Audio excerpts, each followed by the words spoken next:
Comenzamos entonces, y hoy vamos a abrir un nuevo ciclo, pero seguimos en la misma, por los mismos temas, ¿no? Comenzamos con Cristología, avanzamos sobre la Trinidad, y hoy vamos a poner el foco, a partir de hoy, mejor dicho, poner el foco en una de las personas de la Trinidad, el Espíritu Santo.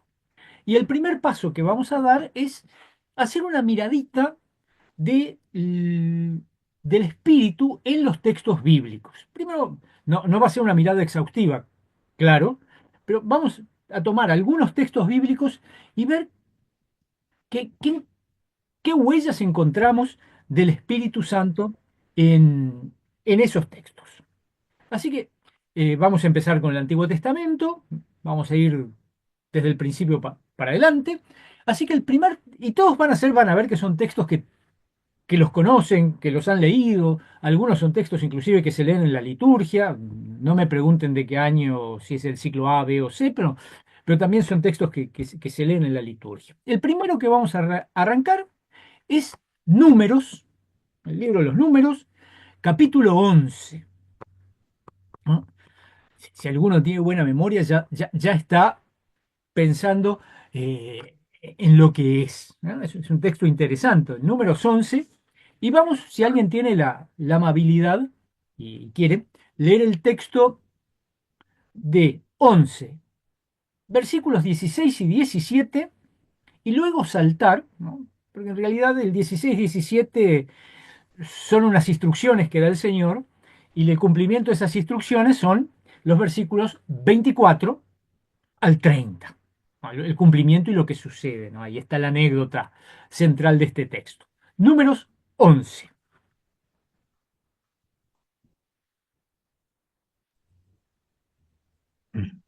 Números 11, 16, 11, 17. 16, 17 y luego 24 al 30. Leo. Por favor. Pero el Señor le contestó: reúneme a 70 ancianos israelitas, de los que sepa que tienen autoridad entre el pueblo, y tráelos a la tienda del encuentro, y que esperen allí contigo. Yo bajaré y hablaré allí contigo, y tomaré una parte del espíritu que tú tienes, y se le daré a ellos, para que te ayuden a sobrellevar a este pueblo, y no estés solo. 24 al 30. Exacto. Moisés salió y contó al pueblo lo que el Señor le había dicho, y reunió a 70 ancianos israelitas y los colocó alrededor de la tienda. Entonces el Señor bajó en la nube y habló con Moisés. Luego tomó una parte del espíritu que Moisés tenía y se lo dio a los 70 ancianos. En cuanto el espíritu reposó sobre ellos, comenzaron a hablar como profetas. Pero esto no se volvió a repetir. Dos hombres, el uno llamado Eldad y el otro Medad, habían sido escogidos entre los 70, pero no fueron a la tienda, sino que se quedaron en el campamento. Sin embargo, también sobre ellos reposó el Espíritu, y comenzaron a hablar como profetas en el campamento. Entonces un muchacho fue corriendo a decirlo a Moisés: Eldad y Medad están hablando como profetas en el campamento. Entonces Josué, hijo de Nun, que desde joven era ayudante de Moisés, dijo: Señor mío, Moisés, prohíbelos que lo hagan. Pero Moisés le contestó: ¿ya estás celoso por mí? Ojalá el Señor diera su espíritu a todo su pueblo y que todos fueran profetas. Entonces Moisés y los ancianos de Israel volvieron al campamento.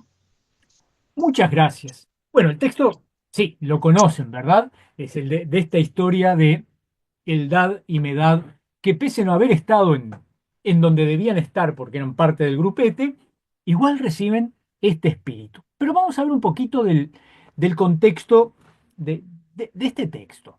Eh, Está en el marco de esto, a partir de este capítulo 11 hasta el 17, tenemos, es parte de la historia del desierto, y tenemos una serie de episodios de rebeldía del pueblo, ¿no? Que se ponen a quejarse, se apartan, les va mal, ¿no? En todas estas cosas, ¿no? Cuando, cuando andan ahí pataleando contra el Señor. Lo que está justo antes, con lo que arranca el capítulo 11, es esta historia de que se ponen a lloriquear porque quieren carne. Están tan hartos del maná, ¿no? De este maná, este pan del cielo que han tenido, pero quieren carne. Y si se acuerdan por ahí, no, a ver si lo encuentro. Ah, sí, ya lo veo. El versículo 5 que dice, nos acordamos del pescado que comíamos en Egipto gratis, de los pepinos, de los melones, los puerros, las cebollas y los ajos. ¿No? Claro, todo esto, ¿no? El maná es una reverenda porquería. Queremos carne, queremos, sí, sí, un buen guiso. Confieso que en casa, si no hay cebolla y ajo, se complica cocinar sin cebolla y ajo. La comida es más gustosa.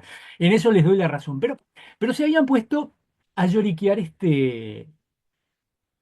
contra Dios, ¿no? Y ahí pasé, y van a ver que esto hasta el 17 es repetitivo. Y es en respuesta, ¿no? Al desaliento que esto le genera a Moisés, ¿no? Moisés que ante esto, que está tanta queja, tanto lloriqueo, se siente desalentado en su misión, en su liderazgo, y nuestro texto es justamente la respuesta de Dios a esta situación, ¿no? Y ¿qué va a ser la respuesta de Dios? Bueno, esta convocatoria es a esta elección de 70 ancianos, ¿no? Es importante, después vamos a ver qué implicancias tienen esto de estos 70 miembros de esta gran comisión, ¿no? O grupo, o parlamento, como quieran. Y la otra respuesta es, por supuesto, que tenga la carne, y estamos, por ahí hay un versículo, no sé si lo encuentro muy lindo, que es eso, que el Señor les dice, ¿quieren carne? Pues van a tener carne y van a comer carne hasta que se les salga por las narices, ¿no? ¿Quieren? Pues coman y revienten, ¿no? Ese es el contexto de nuestro texto, ¿no? Eh, y es interesante cómo acaba de haber una oposición, ¿no? Porque en este relato, el que queremos trabajar, vamos a ver que ahí aparece el espíritu. ¿Y aparece para qué? Para la vida, para el buen funcionamiento de esta comunidad, que es este pueblo peregrino, pero también va a aparecer la carne. Pero no va a ser, miren qué interesante, la oposición, ¿no? No va a ser para vida, porque el relato va a terminar con una plaga y la gente se muere. Es decir, viene el espíritu para vida, pero la carne termina, termina en la muerte. Así que ahí ya hay que abrir el ojo. El espíritu siempre viene para la vida, para el bienestar del pueblo, de la comunidad, ¿no? Una cosa, así, a este texto se lo atribuyen a la tradición eloísta, ¿no? En números en general la tradición eloísta es medio difícil de ver, pero este responde, o sea, el tabernáculo está fuera del campamento, ¿no? Eh, Está el énfasis del asunto de lo profético, el profeta. El profeta es una figura muy importante en la tradición eloísta, ¿no? Y bueno, este Dios, la manifestación en la nube, que aparece ahí, Dios que se llama la nube, esas son las características, o algunas de las características de esta tradición eloísta, que es una tradición del reino del norte, ¿no? Y eso también tiene lo suyo. El reino del norte nace esta tradición, es un Dios que no es ese Dios tan antropomorfo como el de ya viste, es un Dios que más bien se revela en sueños, se revela, su palabra llega a través de los profetas. Bueno, este texto está atribuido a esta tradición, ¿no? Y como decíamos al principio, el Señor da unas directrices a Moisés, ahí en los versículos 16 y 17, y Moisés las ejecuta, ¿no? que eso es lo que leímos después en el otro pedacito, 24 al 30.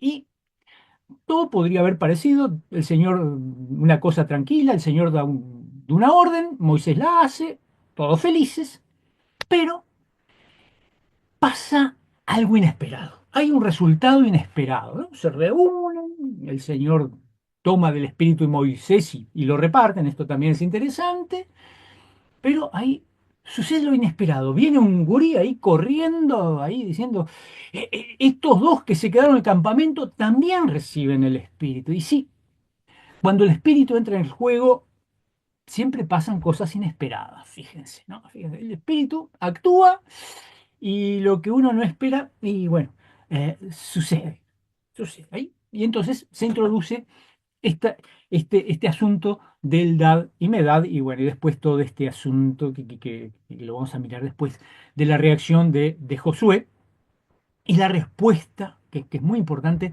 la respuesta de Moisés a lo que Josué le plantea de, ¿qué es lo que le plantea Josué? Pues poner en orden al espíritu, meter al espíritu en caja. No se lo permitan, no, no, no, no. El espíritu tiene que actuar acá, acá, en la institucionalidad. No vaya a ser que el espíritu haga lo que le dé la gana. Bueno. Y Moisés, bueno, ya oyeron la respuesta de Moisés. Pequeño paréntesis. Buenas tardes, Andrea. Estamos trabajando el relato de Números 11, ¿no? Esta historia del reparto del espíritu de Moisés sobre los 70 ancianos. ¿No? Hay, hay una cosa que es medio interesante, porque no sé las versiones que cada uno de nosotros tenemos frente a nuestra vista. Por ejemplo, yo tengo la Reina Valera, que ustedes ya la conocen, es mi Biblia viejita, negra y medio destartalada, la pobre. Dice en el versículo 25, cuando dice que posó sobre ellos el Espíritu, profetizaron y no cesaron. En cambio, si prestaron atención, la que leyó Don Blanco dice que ese carisma fue temporario. Esto está, la primera que hace esta traducción que dice y no cesó, ¿no? Que esto se prolongó, es la Vulgata en realidad, ¿no? Jerónimo lo traduce así como no, que no cesó. Otras tienen esto de que fue en el momento, ¿no? Un dato interesante.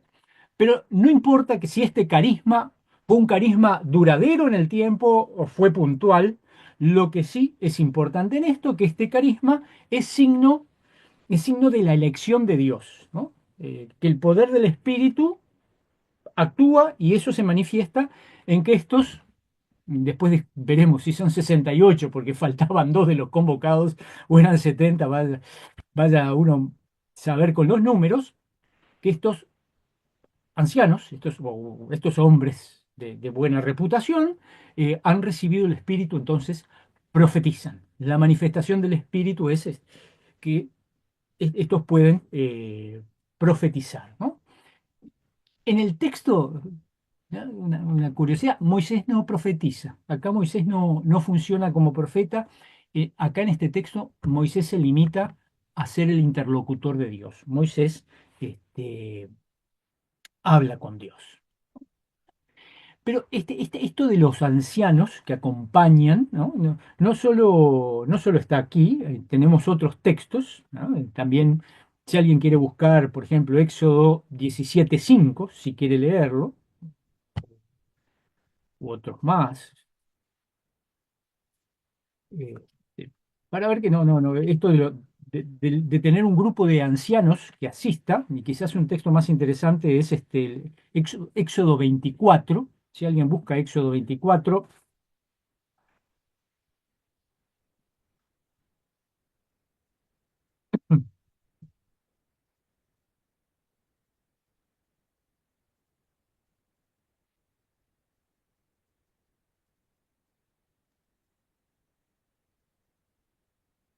Éxodo ¿Alguien lo diecisiete tiene? cinco ¿Perdón? Sí, sí, 17:5 adelante, adelante, esto. 17:5. Dale. Y Jehová dijo a Moisés: pasa delante del pueblo y toma contigo de los ancianos de Israel, y toma también en tu mano tu vara con que golpeaste el río, y ve. Ya, esto de que a Moisés lo acompaña un colegiado, un colegio de 70, no es una cosa solo de nuestro texto. Alguien tiene 24, ¿Qué versículo es? uno y Eh, dos, ahí al principio del 24 de Éxodo. el mismo capítulo Sí. No, no, del capítulo 24, 24. Ah, está. Éxodo. El Señor le dijo a Moisés, sube con Aarón, Nadab y Abiú, y con 70 de los ancianos de Israel, al lugar donde yo estoy, pero quédense a cierta distancia y arrodíllense allí. Bien, ¿no? O sea, nuevamente tenemos Moisés, los sacerdotes, los 70 ancianos, bueno, pero en la presencia de Dios va a ir solo Moisés. Digamos, este cuerpo colegiado se va a quedar respetuosamente a prudente distancia. Y también hay otro texto muy interesante, no lo vamos a leer porque habría que leer todo el capítulo, pero de seguro que ustedes también conocen la historia, que está en el capítulo 18 del Éxodo, que responde a este nombramiento de 70 ancianos, pero desde otra tradición. Ahí el nombramiento de los 70 ancianos en Éxodo 18 es el consejo que el suegro de Moisés, que ahí está llamado como Jetro, porque en otra tradición aparece con el nombre de Rehuel, por las dudas, ¿no? Que es el consejo que el suegro le da, y mira, estás muy cansado, cargar con todo el lío es muy pesado, repartí este fardo, ¿no? Nombrá 70 ancianos, bueno, eso es el capítulo 18. Si después se lo quieren leer, van a ver qué es eso. Pero el nombramiento de ese colegio viene por, digamos, sugerencia del suegro de Moisés, de Jetro, ¿no? Así que bueno, ahí tenemos nuestro texto, ¿no? Y vamos al nudo, ¿no? A esta historia de Eldad y Medad, ¿no? Estos que parece que son parte de los convocados a participar, no van, se quedan en el campamento. No olviden que, digamos, la disposición, campamento por un lado y el tabernáculo por otro, ¿no? El Señor está separado, no está en medio, está separado en esta tradición, ¿no? Así que estos se quedan en el campamento, pero ¿qué pasa? También profetizan. Es decir, que esta manifestación de que el Espíritu está también sobre ellos se muestra, pese a que no son parte de aquello que parecía todo tan prolijito, bien organizado, bien institucionalizado. No es un dato menor. El Espíritu Santo, el Espíritu de Dios se reparte, o mejor dicho, Dios reparte su Espíritu conforme su santa voluntad y no según los arreglos humanos. Y eso es algo que la Iglesia como institución debe tener siempre muy presente, aunque a veces no, es más interesante manipular al Espíritu Santo, ¿no? Digamos, hay algunas buenas mentes que deben tener mucho conocimiento para poder aconsejar al Espíritu Santo que obre con más sensatez y no tan libremente como se le antoja hacer. Pero bueno, este es el meollo de nuestro texto. El Espíritu Santo también se reparte por ahí y se manifiesta. O sea, el signo de que esos que estaban con Moisés estaban investidos del Espíritu Santo era que profetizaron. Pues estos dos, Eldad y Medad, también profetizan. Es decir, que acá no hay una diferencia entre los unos y, y los otros, ¿no? Eh, Cuando Josué viene después del chisme del niño que viene con el cuento, Josué le recrimina, no, no, esto se sale de lo que corresponde. El versículo 29, la respuesta de Moisés es clave, ¿no? Ojalá todo el pueblo del Señor fuera profeta y que el Señor pusiera su espíritu sobre ellos. Esto es clave, estas palabras de Moisés, que todo el pueblo de Dios fuera profeta, ¿no? Esto es una novedad, ¿no? Eh, Dios, fíjense, Dios da.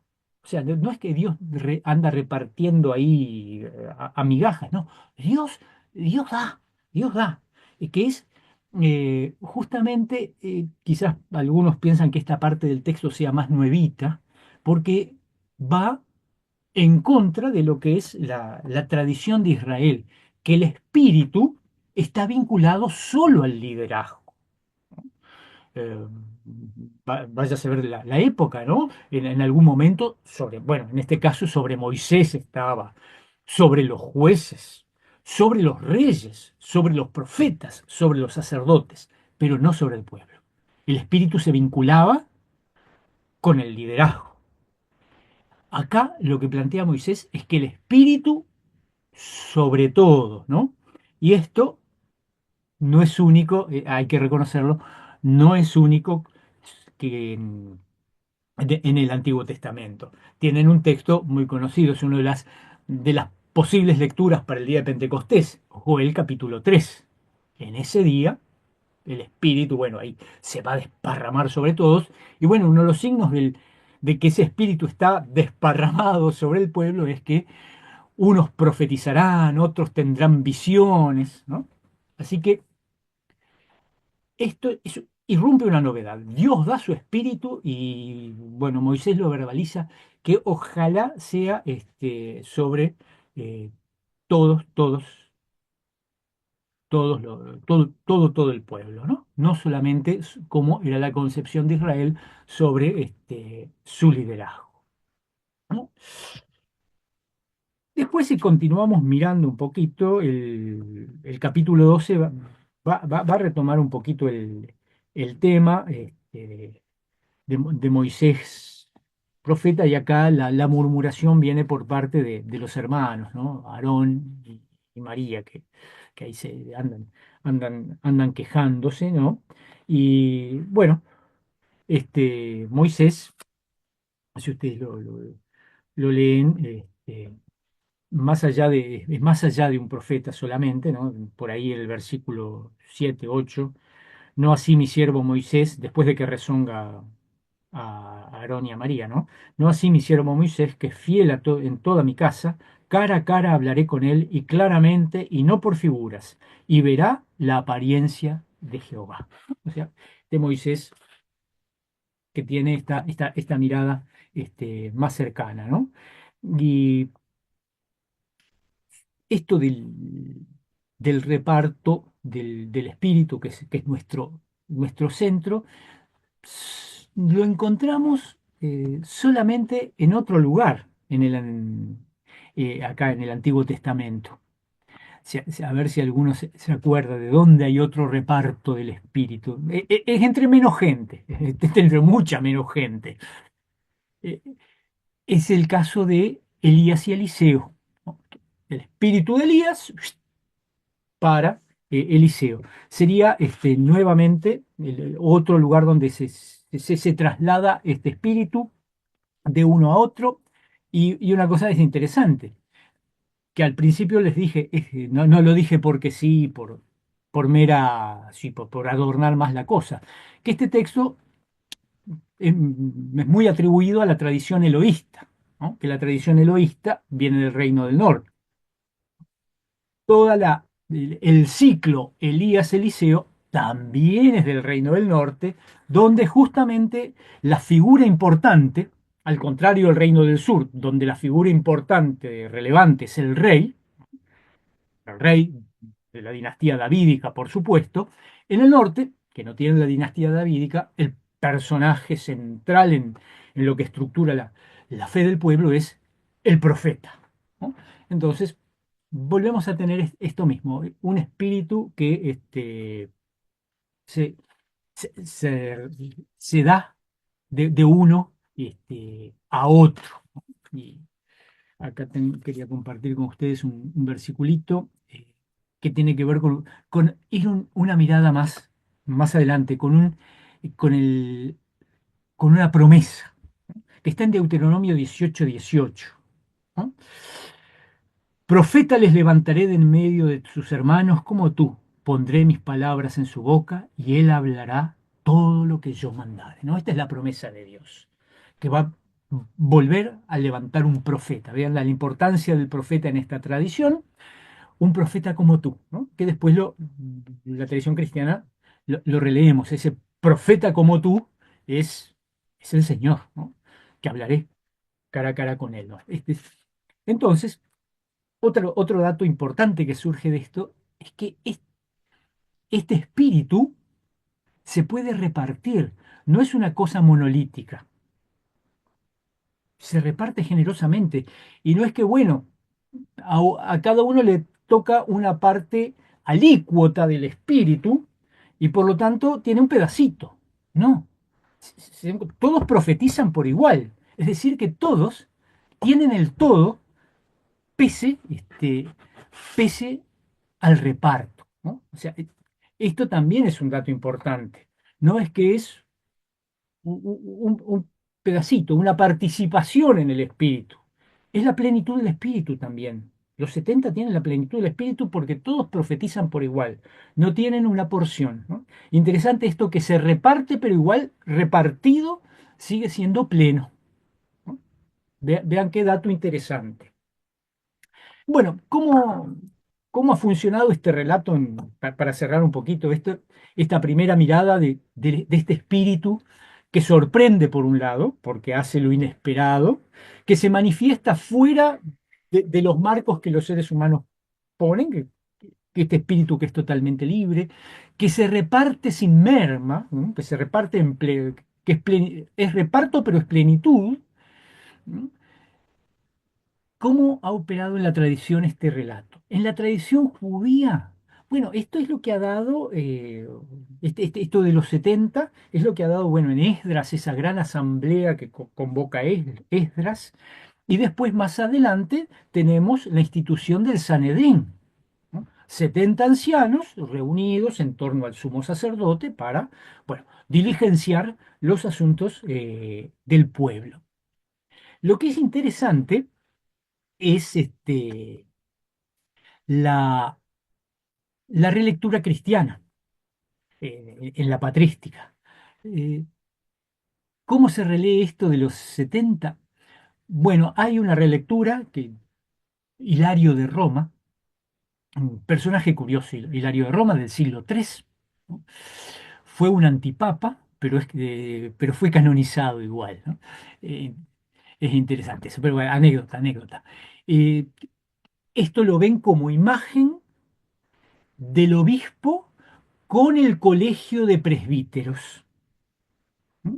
Moisés y los 70, el obispo con el colegio de presbíteros. Bueno, esta es la forma en que este pasaje, digo, esto ya es más dato para agregar un poquito más de conocimiento de cómo ha visto la tradición. Pero lo importante de esa lectura que hace, que la mencioné, que hace Jerónimo en la Vulgata, de que esto no cesa, estos 70 no cesan, y bueno, ahí podemos ver quizás en este versículo justamente 25, que es el en cuestión, cuando posó sobre ellos el Espíritu, profetizaron y no cesaron, un adelanto del Pentecostés, este Espíritu que reposa y que pueden, pueden comunicar la buena nueva de la salvación.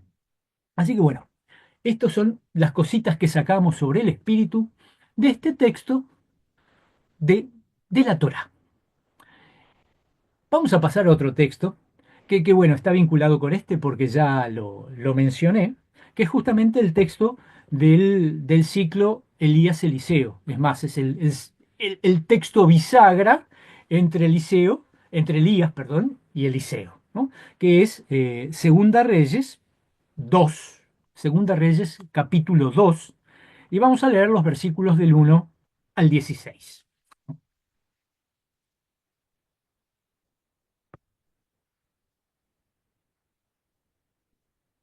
Si alguien tiene la buena voluntad de hacerlo, se agradece.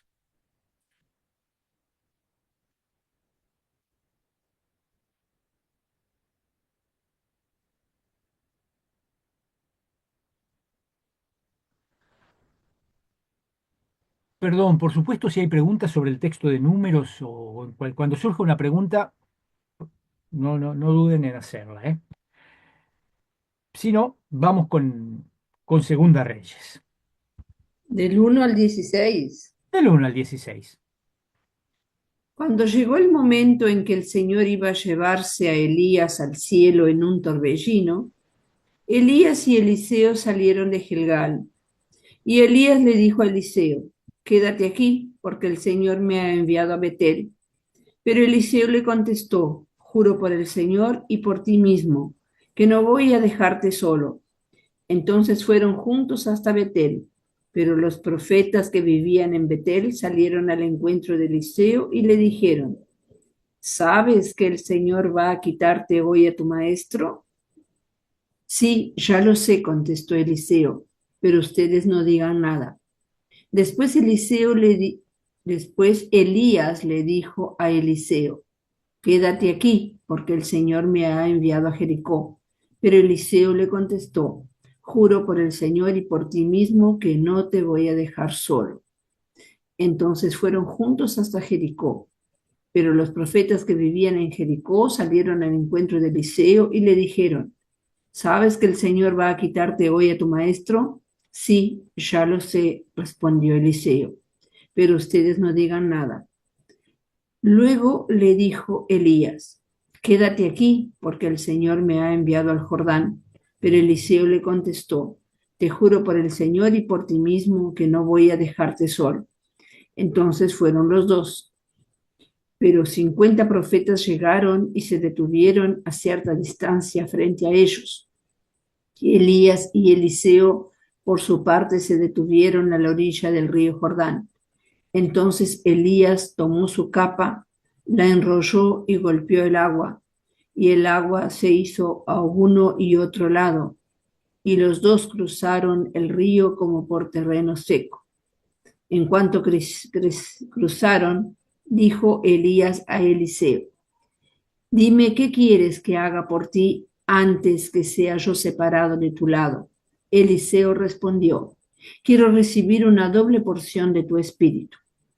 No es poco lo que pides, dijo Elías, pero si logras verme cuando sea yo separado de ti, te será concedido. De lo contrario, no se te concederá. Y mientras ellos iban caminando y hablando, de pronto apareció un carro de fuego con caballos también de fuego que los separó. Y Elías subió al cielo en un torbellino. Al ver esto, Eliseo gritó: Padre mío, que has sido para Israel como un poderoso ejército. Después de esto, no volvió a ver a Elías. Entonces Eliseo tomó su ropa y la rasgó en dos. Luego recogió la capa que se había caído a Elías y regresaron al Jordán y se detuvo en la orilla. Acto seguido, golpeó el agua con la capa y exclamó: ¿dónde está el Señor, el Dios de Elías? Apenas había golpeado el agua cuando ésta se hizo a uno y otro lado, y Eliseo volvió a cruzar el río. Los profetas de Jericó que estaban enfrente dijeron al verlo: el espíritu de Elías reposa ahora en Eliseo. Fueron entonces a su encuentro e inclinándose ante él le dijeron: mira, entre nosotros, tus servidores, hay 50 valientes. Deja que vayan en busca de tu maestro, no sea que el Espíritu de Dios lo haya alzado y arrojado sobre alguna montaña o en algún valle. Pero él le dijo: no manden ustedes a nadie. 16. Muchas gracias. Bueno, bueno, el texto también no es un texto desconocido, eh, y es justamente la bisagra entre el ciclo de Elías y el ciclo de Eliseo, ¿no?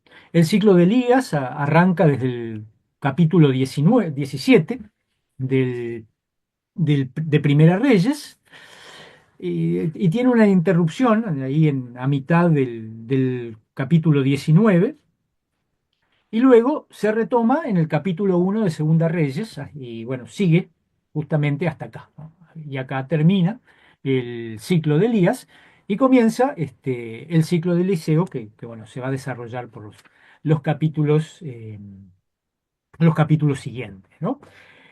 Eh, Estamos, esto es, digamos, siglo IX, siglo VIII antes de Cristo, y ambos profetas, estamos en el Reino del Norte, ¿no? Ambos profetas, ¿no? Se acuerdan de Elías, ¿no? ¿Qué rey fue el que tuvo tires y aflojes con Elías, ¿no? El rey Acab, ¿no? El rey Acab y la reina Jezabel, ¿no? Eh, Justamente tienen ambos personajes parecidos, ¿no? En ambos ciclos tienen cosas parecidas, pero también cosas que los distinguen, ¿no? Eh, Los propios personajes. Elías es un personaje solitario. Elías es solitario, eso sí, es un firme defensor de, digamos, de los derechos de Dios sobre Israel frente a la idolatría, ¿no? Tardes, No sé pastor. ¿sí? No, le decía buenas tardes. Ah, buenas Eh, tardes. Buenas tardes. bien, No, todo recién. no puedo decir alegría de verlo porque no aparecen en pantalla, pero no importa. Igual me alegra escucharlo. Eh, entonces decíamos, Elías es un solitario, ahora sí, defensor acérrimo de los derechos de Dios. Si se acuerdan algunos de las historias de Elías, eh, por ejemplo, ¿se acuerdan cuando después de una contienda, de una prueba, degüella a los profetas de Baal? Bueno, que ahí Jezabel quedó más rabiosa, y bueno, y Elías pobre tuvo que escapar, ¿no? Y lo que se contrasta con Eliseo. Eliseo, por el contrario, Eliseo no es un solitario, Eliseo vive en la ciudad, en Samaria, y es una cosa interesante. Elías siempre estuvo ahí contendiendo, pero Eliseo no. Eliseo evidentemente tenía acceso a la casa real, ¿no? Vean un poquito más adelante, capítulo 4 versículo 13, si alguien lo quiere leer, si no lo leo yo. El que va a hablar ahí es el sirviente de Eliseo. ¿Alguien quiere leerlo?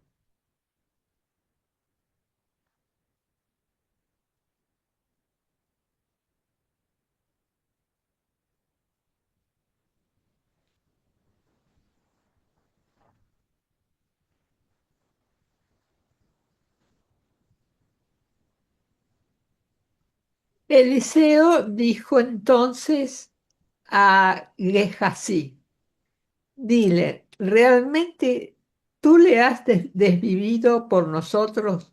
¿Qué se puede hacer por ti? ¿Necesitas una recomendación para el rey o el jefe del ejército? Ella respondió: me siento muy bien donde estoy en medio de mi gente. Bien, esto es parte de la historia de la tsunamita.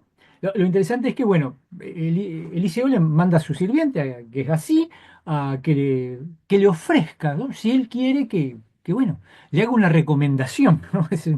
Ante el rey o el jefe del ejército. Es decir, Eliseo no es el solitario antagónico como Elías, es mm, la persona que tiene relación a las esferas de poder, vive en la ciudad, y también Elías, Eliseo no es un solitario. Siempre está ahí en medio, y algunos de los relatos, que de repente algunos se acuerda, el de una comida envenenada, un hacha que flotó, está en medio de lo que por lo menos en mi Reina Valera, que se mencionó en nuestro texto leído, llama los hijos de los profetas. La versión que nos leyó Raquel, que es más interpretativa, algunas cositas se pierden, bueno, Reina Valera por esa traducción más tosca que tiene, lo pone de relieve. Este grupo, los hijos de los profetas, ¿no? Comunidades de profetas, digamos así, no más. O sea, Eliseo siempre está en marcos comunitarios. Elías era un solitario. Se jugaba solo, ¿se acuerdan que se fue a una cueva porque estaba huido de Jezabel? También en los ciclos hay una diferencia. Los relatos del ciclo de Elías son, siguen una línea continua y progresiva, ¿no? Es un relato que corre linealmente. En cambio, el de Eliseo es ahí un rejunte de distintas anécdotas y con con un carácter más popular, ¿no? Incluyendo cosas más, más fantásticas, más milagrosas, ¿no? Como ese asunto del hacha que flotó, o cosas por el estilo, que ese tipo de cosas no aparecen en Elías, ¿no? Así que bueno, esas son las diferencias entre uno y otro ciclo, porque el texto que leímos es justamente el punto donde de Elías pasamos a Eliseo. Vamos a ver este texto, que es un texto que realmente está armado con gran esmero. Es un texto digno de ser leído y de ser analizado, ¿no? Hay una pequeña introducción narrativa, así que nos ubica. Yo leo Reina Valera, perdón. Aconteció que cuando quiso Jehová alzar a Elías en un torbellino al cielo, ¿no? Nos marca el momento de nuestro relato, nos introduce en nuestro relato. Y luego de esto van a venir en los versículos, lo que sigue del 1, la colita que me faltó leer del 1 hasta el 6,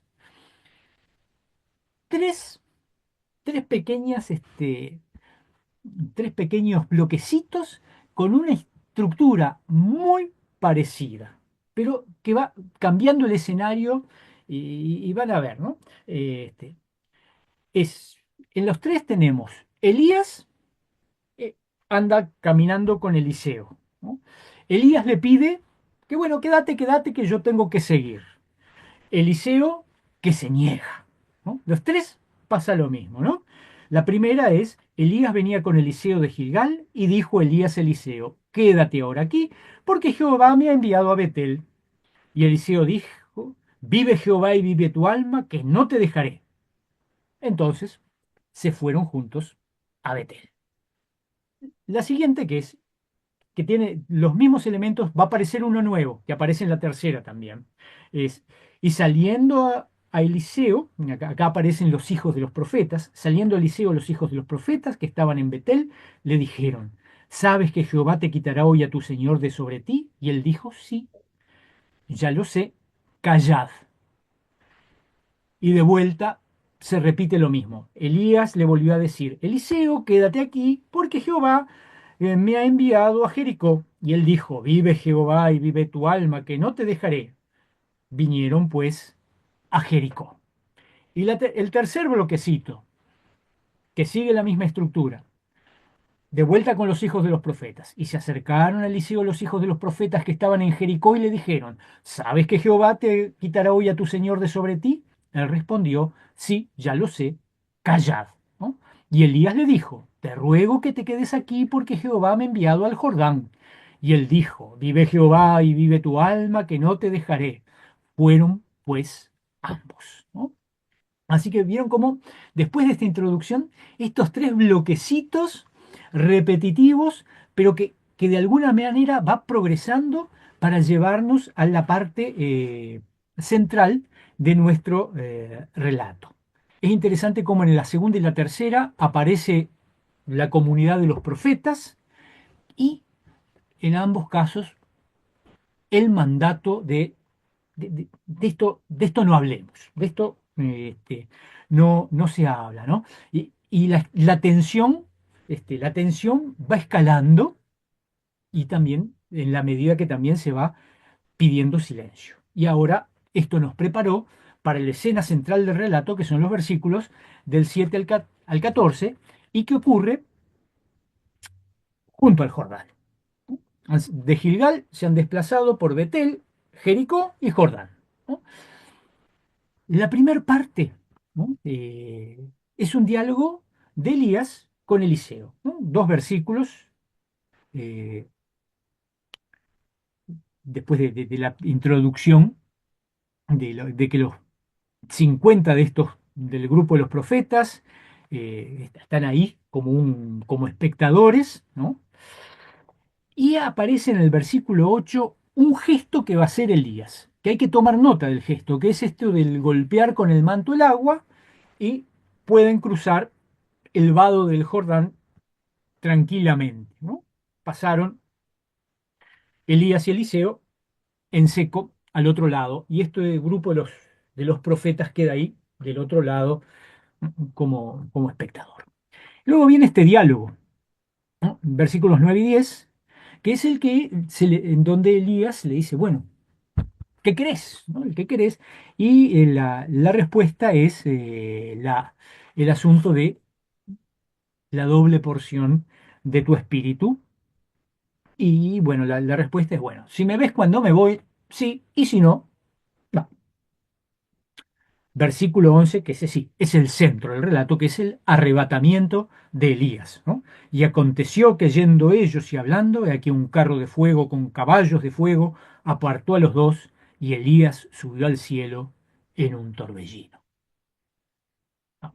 Este es el centro, ¿no? El rapto de Elías. Y luego viene la, la, la- la- la conclusión de esto, que es la reacción de Eliseo, ¿no? Padre mío, y es mucho más bonita la expresión que aparece en Reina Valera que la diosa habla hoy, como es, carro de Israel y su gente de a caballo, ¿no? Este fue el texto que se usó en la homilía fúnebre de Lutero, dicho sea de paso, dato al margen. Un dato al margen. Carro de Israel y su gente de a caballo. Y nunca más se le vio y tomando sus vestidos lo rompió en dos partes. Y acá se cierra y, como les dije, presten atención a esto del versículo 8. ¿Qué es lo que va a pasar ahora en el versículo 13? Eliseo ahora va a recuperar el manto de Elías y ¿qué va a hacer? El mismo gesto, golpear las aguas y abrir. De alguna manera aquí el manto va a funcionar como el elemento calificante de que ahora Elías tiene el espíritu, perdón, Eliseo tiene el espíritu. Puede hacer exactamente lo mismo que hizo Elías previamente, ¿no? De alguna manera es la prueba calificante. Y ojo que el manto no es la primera vez que aparece. El manto aparece en el capítulo 19 de Primera Reyes. Es el llamado de Eliseo. Si alguno se acuerda cómo hizo Elías para llamar a Eliseo, ¿m? Elías estaba en lo suyo, Eliseo estaba en lo suyo, Elías lo llama, y el gesto es tirarle el manto por encima. Así que esa es la primera aparición del manto en toda esta historia. Y acá va a ser la prueba de que Eliseo, perdón, ahora sí está investido con el poder de Eliseo. Y la otra imagen fuerte de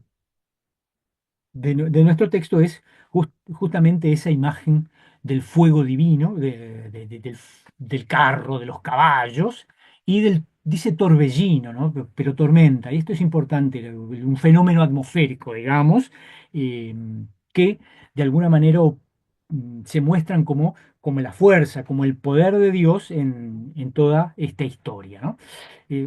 Esto del fuego y la tormenta o el fenómeno del torbellino no es la única vez, aparecen en otros lados, bueno, la visión de Ezequiel, por ejemplo, pero también les leo un versiculito, sé que estamos ya llegando a nuestra hora, perdonen, eh, lo leo rápidamente, 18. Todo el pueblo, Éxodo 20:18, todo el pueblo observaba el estruendo y los relámpagos, y el sonido de la bocina, y el monte humeaba, y viéndolo el pueblo temblaron y se pusieron de lejos, ¿no? Esto es la tormenta, todo esto como imagen de el poder divino, ¿no? Lo interesante es este asunto de este Elías arrebatado, ¿no? También porque va a jugar en la tradición, ¿no?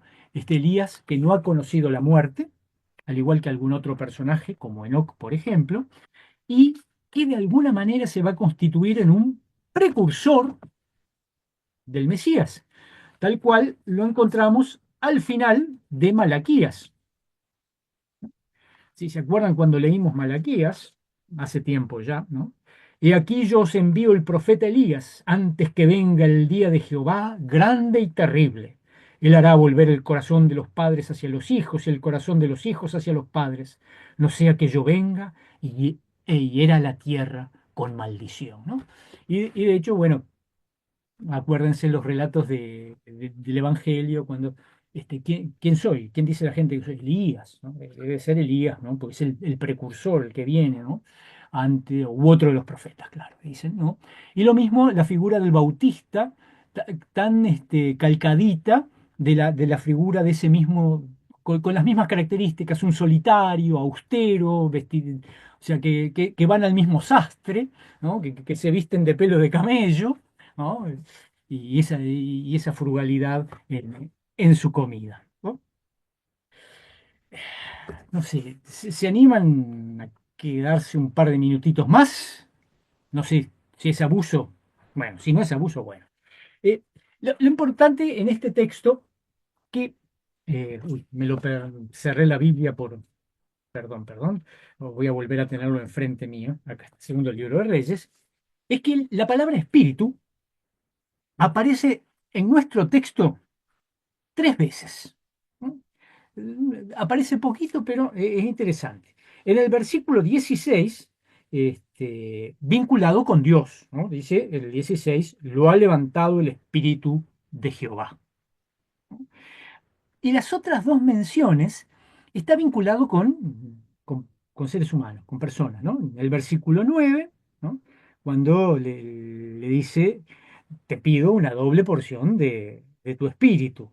Y por supuesto en el versículo 15, viéndolo los hijos de los profetas, dicen, el espíritu de Elías reposó sobre Eliseo, ¿no? O sea, 3 veces mencionado, una vez vinculado con Dios y las otras 2 veces con personas, ¿no? Si uno lee todos los ciclos de Elías y Eliseo de cabo a rabo, ¿no? Desde Primera Reyes hasta Segunda Reyes, va a encontrar que siempre se usa de la misma manera, o vinculado con Dios, o vinculado con personas, ¿no? Pero también aparece otras veces que está vinculado con justamente el fenómeno atmosférico, con el viento, ¿no? Como por ejemplo en Primera Reyes 18:45, que dice, y aconteció estando en esto que los cielos se oscurecieron con nubes y viento, y hubo una gran lluvia, y subiendo Acab vino a Jezreel. Claro, nosotros acá, lamentablemente, no sé si alguna otra Biblia tiene alguna otra mención, pero esto que aparece acá como viento es la misma palabra que usó en nuestro texto como espíritu. ¿Qué es la ruaj? La famosa ruaj. Está acá, y acá está traducida como viento, ¿no? Como elemento así de fuerza de la naturaleza. No es en el único lugar, también un poquito después de nuestro texto, en el capítulo 3, porque Jehová ha dicho así, no veréis viento, ni veréis lluvia, pero este valle será lleno de agua y beberéis vosotros y vuestras bestias y vuestros ganados, ¿no? Nuevamente acá, este viento también es la misma palabra, también es ruach en el texto hebreo. Y, y lo que es interesante, que en ambos, acuérdense que en estos ciclos el asunto de sequías y eso está muy, muy metido, ¿no? El problema de las faltas de lluvias que agostan las tierras. En ambos casos, este viento, de esta tormenta, este fenómeno atmosférico natural, no queda limitado a solo el mero fenómeno atmosférico. Está vinculado con las lluvias que dan vida, porque hacen que la tierra sea fecunda y pueda producir vida para el pueblo, ¿no? Porque, bueno, si van a estos textos van a ver que había sequía y la gente tenía hambre. Y entonces este viento está vinculado con esta lluvia que hace que las tierras puedan producir. Así que fíjense cómo esta vinculación, este espíritu que se vincula con Dios, que se vincula con las personas, también se vincula con la vida, ¿no? Y con una cosa muy amplia, con la vida del mundo, ¿no? Que hay que ver, porque no solamente el último texto que leí habla de que, bueno, vamos, la tierra nos va a dar trigo para hacer nuestro pan, sino también que las bestias van a poder subsistir, van a poder comer, va a haber pastura. Así que ya esto es un elemento muy interesante. El espíritu se vincula con Dios, la gente, personas concretas y también con la vida, con la vida del mundo, ¿no? Como detalle, así curioso para comentar, este asunto del el pedido de Eliseo. ¿Por qué doble porción? ¿No? Ese es un tema interesante. Algunos sostienen que esto tiene que ver con la prescripción legal que está en el Deuteronomio, de que al hijo mayor le tocaba el doble la repartija de las herencias, ¿no? Como en todos lados, los asuntos sucesorios siempre son de lío y están preceptuados en leyes. Entonces, las leyes de Israel decían que al hijo mayor le tocaba la doble porción, ¿no? Eh, de todos modos, más allá de que esto sea o no, lo que es importante es que este espíritu no. El otro texto nos hablaba que es un espíritu que es divisible, que es repartible en plenitud. Y este nos habla de que es también, refuerza la otra parte, no la de reparto, porque acá no hay reparto, o sí, porque como digamos está medio vinculado con herencia, porque no se olviden lo que clama Eliseo, Padre mío, ¿no? Este, pero sí la transmisibilidad, y esto es importante, el espíritu no queda capturado por nadie, ¿no? Se sigue transmitiendo, el espíritu eh, sigue, sigue activo en la comunidad, aunque los que lo poseamos ya no estemos, ¿no?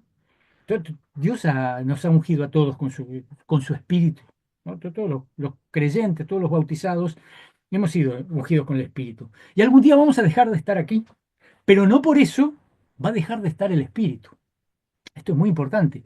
Elías ya no está, desaparece. Bueno, y si siguen leyendo van a ver que tanto le insisten que sí, vayan a buscar.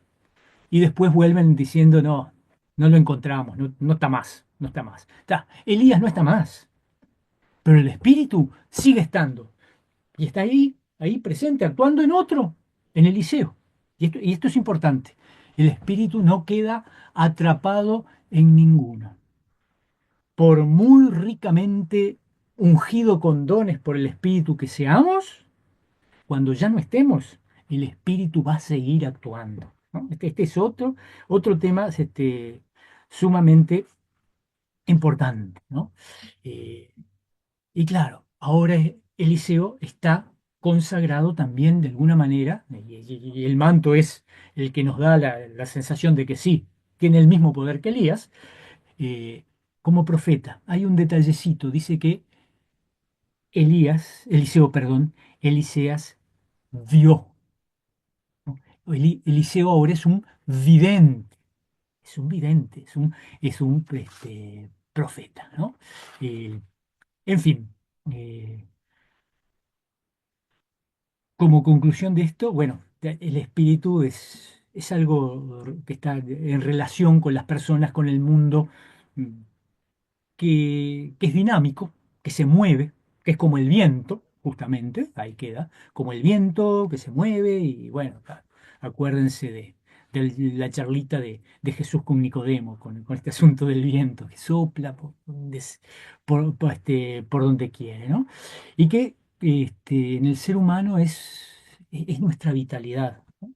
Ese espíritu se retira de Elías desaparece y se encarna en un Eliseo que va a asumir todo ese poder, toda esa vitalidad. Poder digo no en el sentido del mandamás, ¿no? Sino el poder en el sentido de la vitalidad, de la capacidad de hacer, ¿no? también golpea con el manto y también puede abrir las aguas y, bueno, hacer otras tantas cosas, como, bueno, como los relatos que ustedes pueden seguir leyendo, ¿no? Pero lo que tiene que quedar claro siempre es que este espíritu se recibe de Dios. Es Dios quien lo da, quien lo reparte, y no se puede existir sin él, ¿no? Porque este espíritu es el que crea justamente el espacio para la vida.